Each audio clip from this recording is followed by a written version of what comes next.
Thank you, Madam Chair.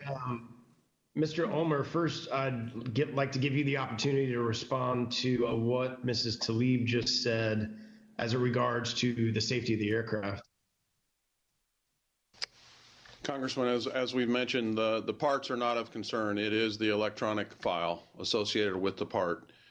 So we have processes in place. The maintainers have processes in place relative to part integrity. We are each part is delivered DD-250'd.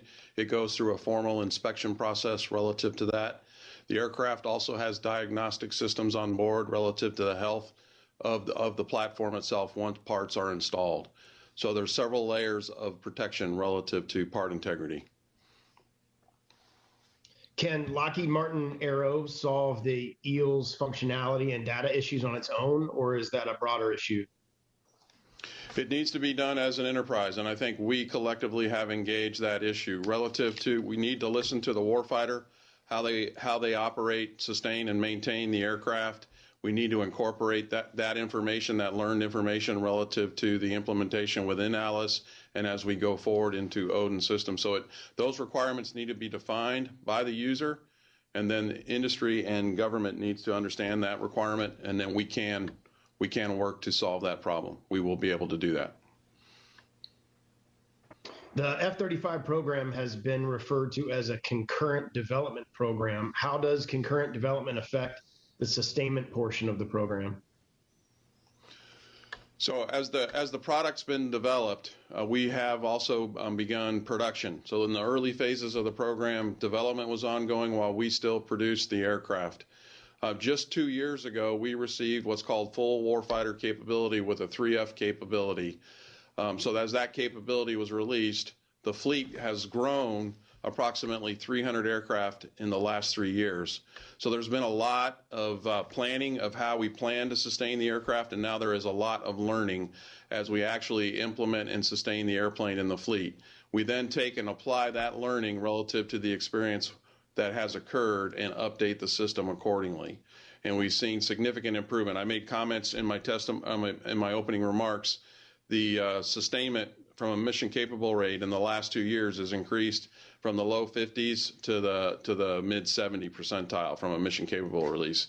And we also see the other sustainment metrics in terms of health of supply and maintenance activities also significantly improve. So we can measure our performance at a system level relative to how the system is improving. General Fick, can you, how do you feel about our pilots being safe in flying the F-35? Sir, I have full faith and confidence in our maintenance group commanders and the troops that they command in giving a ready-for-flight aircraft to our aircraft. I mentioned in my opening remarks, I have a son who's flying for the Air Force. He doesn't fly F-35s, to his dismay, but I know that he trusts his maintainers implicitly and explicitly to deliver to him an aircraft that's safe to fly. I believe that as the maintenance group commanders assess the parts that are put onto the aircraft, they are making sure that any aircraft they clear to fly is safe to fly. General, can you please provide to the committee an overview of how the F-35 is performing when deployed and talk to the capabilities that the aircraft is providing for the men and women in uniform? So as a fifth-generation strike fighter platform, the F-35 relies upon stealth, sensor fusion, and interoperability to allow it to penetrate and persist and to punish in a way that no other air system is capable of doing today. I think if you talk to a warfighter who flies the F-35 in operations or in training, you'll find that they're very, very happy with the plane. They're very, very happy with the system that they've got. They always want more, and we need to give them more because the threat's not slowing down, the threat's not stopping. We need to continue to move the program forward from a development perspective, from a production perspective, and from a sustainment perspective. And what do you think can be done to ensure that the F-35 is ready to take on emerging threats?